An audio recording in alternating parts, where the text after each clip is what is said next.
The Hong Kong summer of 1973 hung heavy in the air like a wet blanket, and inside the cramped warehouse that served as a makeshift studio, the heat was suffocating. Jackie Chan wiped the sweat from his forehead as he watched Bruce Lee pace back and forth, his jaw clenched in frustration. The master was wearing his iconic yellow tracksuit, but instead of his usual composed demeanor, there was tension radiating from every muscle in his compact frame. "We don't have time for this," Bruce muttered, glancing at his watch. The injured stuntman, Tommy Wong, sat on a wooden crate with his ankle wrapped in ice. What should have been a simple corridor fight scene had turned into a production nightmare. The insurance company was breathing down their necks. The American producers were demanding results, and now they were 3 hours behind schedule. Jackie had been working as a stunt coordinator's assistant for 6 months, barely making enough to pay for his tiny apartment in Wan Chai. At 19, he was eager, hungry, and willing to do anything to prove himself in the unforgiving world of Hong Kong cinema. He'd been watching the setup all morning, a narrow hallway with 3 thugs who were supposed to attack the protagonist in sequence. The choreography was precise, almost mathematical in its execution, designed to showcase Bruce's lightning-fast techniques. "Sifu," Jackie approached cautiously, using the respectful term for master. "I know the sequence. I've been watching Tommy rehearse it for weeks."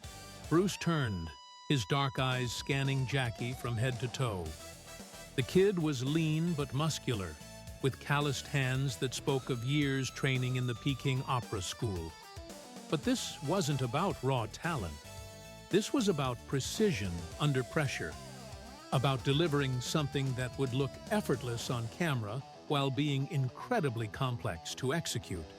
"This isn't opera school tumbling, boy," Bruce said, his voice carrying that distinctive nasal quality that somehow made everything he said sound like a challenge. "This is about making 3 grown men look dangerous while making the hero look invincible. One mistake, one wrong angle, and we're back to square one." The assistant director, a nervous man named Wong Kar-wai, checked his clipboard again. "Bruce, we really need to decide. The afternoon light is perfect right now, and if we wait much longer..." That's when Bruce said it. The words that would echo in Jackie's mind for decades to come. Real fighters don't need multiple takes. Either you can do it, or you can't. Jackie felt something ignite in his chest. Not anger, but determination mixed with a healthy dose of fear. He looked at the narrow corridor, mentally calculating the space, the angles, the timing. The 3 stuntmen, Big Lou, Sammo, and Chen, were already in costume, professional fighters who'd worked with Bruce before. They knew how to make contact look devastating while keeping their partners safe. "I can do it in 1 take," Jackie heard himself say, surprising everyone, including himself. Bruce studied him for a long moment. Around them, the film crew had gone quiet. Even the constant whir of the industrial fans seemed to fade into background noise. "The character isn't Jackie Chan," Bruce explained, his tone becoming instructional. "He's a messenger who stumbled into the wrong place at the wrong time. He's scared, he's improvising, but he's also desperate enough to survive. Can you give me that?" Jackie nodded, but his mind was already racing ahead, seeing possibilities that extended beyond the written choreography. He'd grown up in an opera school where adaptation and improvisation were survival skills. Every performance was different because audiences were different, and you learned to read the room, to adjust, to find the extraordinary in the mundane. "What props can I use?" Jackie asked, surveying the hallway set. Bruce raised an eyebrow. "Props? The mop bucket, that ladder, the coat rack." Jackie pointed to the various items that dressed the set. If he's improvising, really improvising, he'd use whatever was available. For the first time that day, Bruce smiled. It was a predatory smile, the kind that suggested he'd just recognized something familiar in an unexpected place. 20 minutes to set up, Bruce called to the crew. And Jackie? He turned back to the young stuntman. Don't just survive those 3. Make me believe that someone who's never been in a real fight could accidentally stumble into being the most dangerous person in that hallway. As the crew scrambled to adjust lighting and camera positions, Jackie closed his eyes and began to map out not just the fight, but the character's journey through fear, desperation, and ultimately, surprising triumph. The cameras rolled at exactly 3:47 p.m., and for a moment, nothing happened. Jackie stood at one end of the hallway, holding a clipboard and looking genuinely nervous, which wasn't entirely acting. The 3 stuntmen emerged from the shadows at the far end, and suddenly the narrow space felt impossibly small. Big Lou stepped forward first, cracking his knuckles. At 6'2", he was an imposing presence, his movements deliberate and menacing. "Wrong place, wrong time, boy," he growled, his English heavily accented but convincing. Jackie's response was perfect. He actually dropped the clipboard, and his eyes darted around looking for an escape route that didn't exist. But instead of backing down, he grabbed the mop from the bucket beside him, not as a weapon, but as a shield. "Look, I'm just here to deliver a message," Jackie stammered. And the fear in his voice was so authentic that even Bruce raised an eyebrow behind the camera. What happened next took exactly 4 minutes and 30 seconds, but it felt like time had been compressed into something dense and electric. Big Lou lunged forward, and Jackie's response was unlike anything anyone had expected. Instead of meeting the attack head-on, he slipped backward and somehow used the mop to redirect Liu's momentum. But it wasn't just redirection. As Liu stumbled past, Jackie's foot caught the wheeled bucket, sending it sliding directly into Liu's path. The big man went down hard, but what made the moment magical was how Jackie looked just as surprised as anyone else that it had worked. Sammo and Chen attacked simultaneously from both sides, which should have been impossible to counter. Jackie's solution was inspired madness. He leaped onto the coat rack, using it like a pole vault, and for a split second, he was horizontal in the air above both attackers. His feet caught Chen in the shoulders, sending him crashing into the wall, while his hands grabbed a coat from the rack. As he landed, Jackie threw the coat over Sammo's head and immediately began what could only be described as a controlled fall down the hallway. But somehow, in that fall, every surface became a weapon.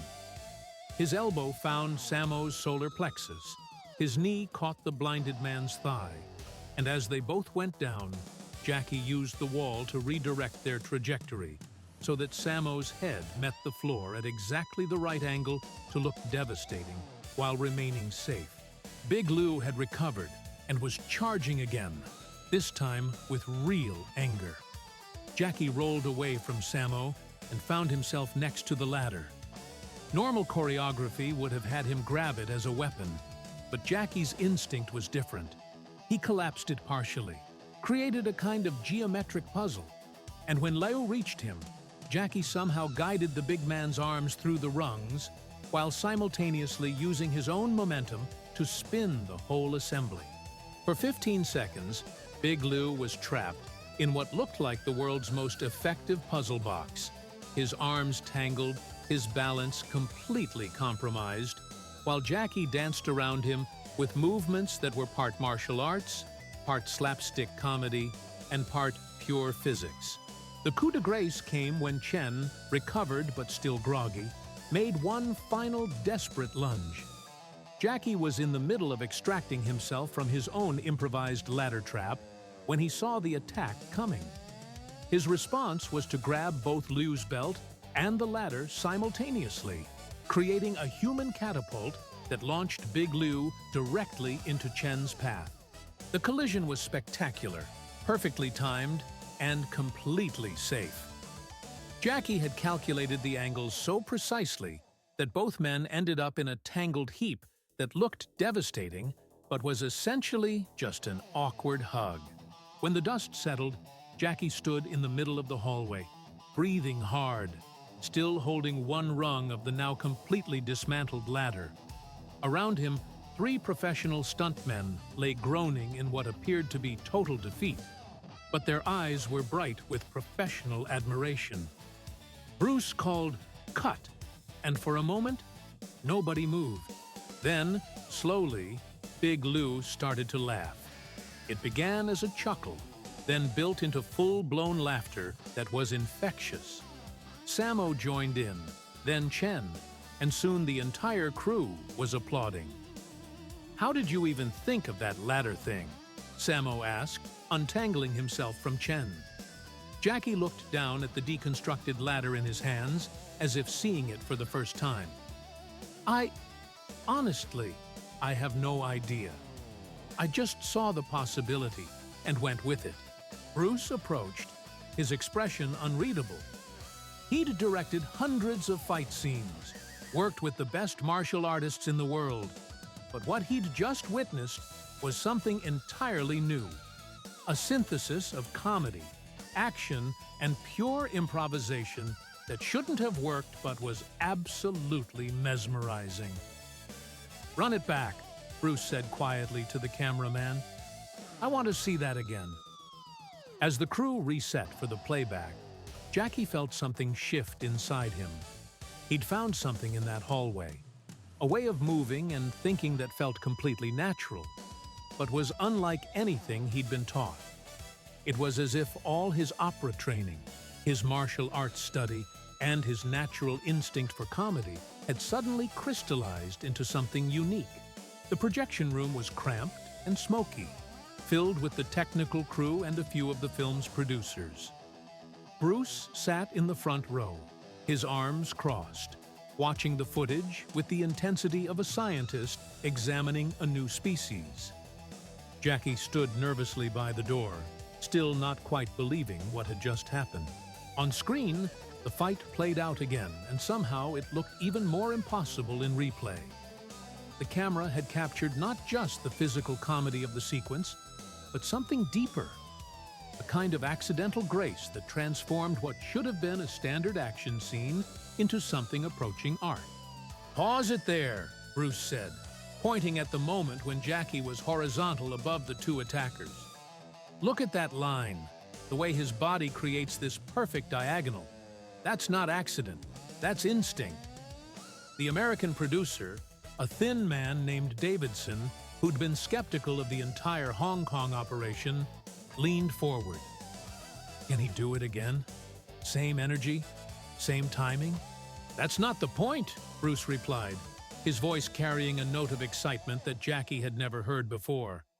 "The point is that he's not trying to repeat anyone else's style. He's creating something completely new." Bruce stood up and walked to where Jackie was standing. "You realize what you just did, don't you?" Jackie shook his head honestly. "I was just trying not to get hurt. You turned fear into creativity. You made weakness look like strategy. And you made 3 dangerous men look foolish without making them look incompetent." Bruce paused, studying Jackie's face. "That's not something you can teach. That's something you either have or you don't." The room fell silent, except for the soft whir of the projector. Everyone understood they'd witnessed something significant, but nobody quite knew how to articulate it. "I want to change the character," Bruce announced suddenly. "Instead of a messenger who accidentally gets involved, make him someone who deliberately chooses to get involved, but approaches it completely differently from everyone else." Davidson looked confused. "What do you mean?" Bruce pointed at the screen, which was frozen on Jackie's face during the ladder sequence. "Look at his expression. He's not angry. He's not trying to dominate anyone. He's problem-solving in real time, and he's almost amused by his own solutions. That's a completely different kind of hero." Over the next hour, as the footage played and replayed, something remarkable happened. The entire creative team began to understand that they weren't just witnessing a new stunt performer, they were seeing the birth of a new approach to action cinema. Jackie's style wasn't about overwhelming opponents with superior technique or intimidating presence, it was about adaptability, about finding unexpected solutions to impossible problems, about turning the environment itself into a partner rather than an obstacle. The thing is, Bruce said during one of the discussions, every other action star tries to look invincible. You make invincibility look like luck, and somehow that's more believable than anything else I've ever seen. As the meeting wound down and people began to file out, Bruce pulled Jackie aside. "I need you to understand something," he said, his voice serious. "What you showed today isn't just stunt work. It's a philosophy. Most fighters try to impose their will on a situation. You found a way to dance with the chaos and come out ahead. That's wisdom, not just technique." Jackie nodded, though he was still processing the entire experience. "Sifu, can I ask you something? When you said real fighters don't need multiple takes, did you know I would—" Bruce smiled, and for the first time that day, it was a completely genuine expression. "I knew you'd either succeed spectacularly or fail spectacularly. Both would have been interesting, but only one would have been useful." He paused, looking back at the projection screen. "What I didn't expect was for you to redefine what success looks like." 30 years later, Jackie would still think about that afternoon whenever he approached a new action sequence. Bruce Lee had taught him that real fighters don't need multiple takes, but that day had taught him something even more valuable. Real artists don't need to copy anyone else's definition of what's possible. The lesson wasn't about fighting, it was about finding your own path through impossible situations, about turning limitations into advantages, and about discovering that sometimes the most powerful response to aggression isn't to fight back harder, but to find a completely different way to dance. That 4-minute and 30-second sequence became legendary, not just for what Jackie did, but for what it represented. The moment when someone stopped trying to be the next Bruce Lee and started being the first Jackie Chan.